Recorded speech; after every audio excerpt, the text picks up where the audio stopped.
Demak, hop, uchburchak 21-misolda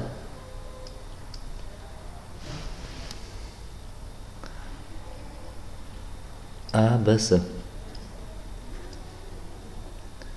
L nuqta olinyapti markazdan, ya'ni tomonni markazidan S nuqtaga boryapti va K nuqta olinyapti AC tomonni markazidan.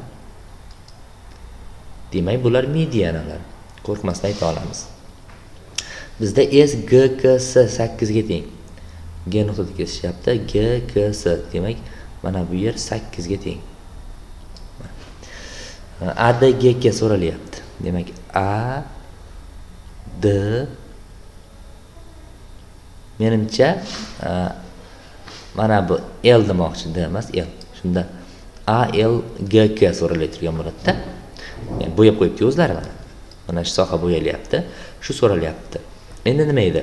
3-medianani ham tushirib yuborsam men, shunda uchburchak yuzasi teng 6 qismga bo'linadi. Bu yer ham 8, bu yer ham 8, 8, 8, 8 bo'ladi va bizga kerakli bo'lgan to'rtburchakning yuzi 8 ga 8 yig'indisi 16 dan iborat. Xo'p. Demak, doiraga to'g'ri burchakli uchburchak urinyapti yoki chizilyapti deylik. Mana markaz. Xo'p. Mana bu holatda. Mana. Xo'p. Mana bu yer 90. Aytyaptiki A, B, S, O deylik. AB 4 ga teng, BS 9 ga teng.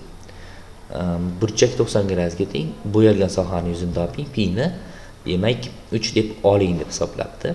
Mana markazdan urinmaga kelsam 90 gradusda kelaman. Qoida bu.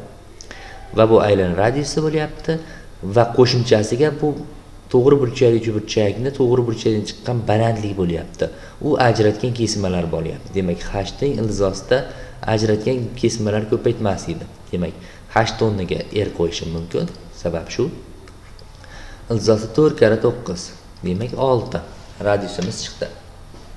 Bizda bo'yalgan sohaning yuzi nimaga teng? Qarang, bo'yalgan sohaning yuzi to'g'ri burchakli uchburchak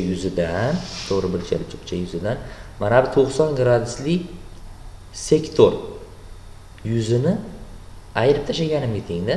Mana doirani sektorning yuzini ayirib tashlaganimga teng. To'g'ri burchakli uchburchak yuzini topib olamiz birinchi. S barobar albatta SH taqsim 2 degan formuladan ketamiz. S taraf 13, balandlik 6 taqsim 2 qisqarsa 13 kara 3 39. Bundan endi sektor yuzi nimaga teng? Pi r kvadrat alfa taqsim 360 gradus minus r kvadrat taqsim 2 sinus alfa degan formuladan ketamiz. Pi radiusimiz 6 kvadrat 36, alfa demak 90 gradusli sektor taqsim 360 minus r kvadrat 36 taqsim 2 sinus 90 gradusda albatta kechirasizlar. Mana bu r kvadrat taqsim 2 sinus alfa bo'lmaydi. Segment formulasini yozib yuboribman. Sektor formulasi faqat pi r kvadrat alfa taqsim 360 o'zi bo'ladi. Xo'p, bundan 36 lar qisqarsa 9 pi yoki pi ni 3 oyni deb aytgan 9 kara 3 27. Demak, bizdagi bo'yalgan soha 39 dan 27 ni ayirganimiz 12 ga teng. 12 ga. Xo'p. 20-misolda, demak minus 1 degani teskari funksiya degani. J teskari funksiyasiga f teskari funksiyasini qo'ysak 2x plus 3 ekan. J ni o'zi teskari funksiyasi. J ni o'zi x funksiyamiz. 7x plus 6 ekan. Xo'p, bizdan fx ni o'zi so'ralyapti ekan. Nima qilishimiz mumkin? Mana qarang. Quyidagi bajaramiz. Mana bu jx o'rniga, jx fx o'rniga quyidagi ishni bajaramiz. J fx teskari funksiyasini qo'yib yuboraman. Shunda nima bo'ladi? 7 ta fx teskarisi plus 6. To'g'rimi? Yo'q, birinchi tushunarliroq bo'lish uchun quyidagi ishni bajarib oling. Xo'p, tushunarliroq bo'lish uchun birinchi jx teskari funksiyasini topib oling. Mana bu jx ni teskari funksiyasini qanday topardik?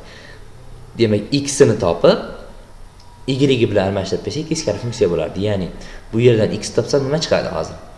X barobar jx minus 6 taqsim 7 chiqadi. Jx bilan x dan almashtirsak, demak jx da teskari funksiyasi chiqyapti. X minus 6 taqsim 7 ga. Endi shuni x ni o'rniga fx teskari funksiyasini qo'yib olaman. Ya'ni qanday qilib? J teskari funksiya f teskari funksiya x desam bo'ladi. X ni o'rniga qo'ydimmi? Bu yerga ham x ni o'rniga qo'yaman. Demak, f teskari funksiya x minus 6 taqsim 7. Mana bu narsaga teng. Olib kelib qo'yamiz. Demak, f teskari funksiya x minus 6 taqsim 7 teng bo'lishi kerak mana bu ifodaga. 2x plus 3 ga. Bundan f teskari funksiya x barobar 14x plus 21 unga 6 qo'shilib qoladi. Shunda f teskari funksiyasi kelib chiqyapti. 14x plus 27 mana. Demak, mana shu holatda chiqyapti ekan. 22-savol. ABC uchburchakda. Demak, to'g'ri burchakli uchburchak ekan ABC emas.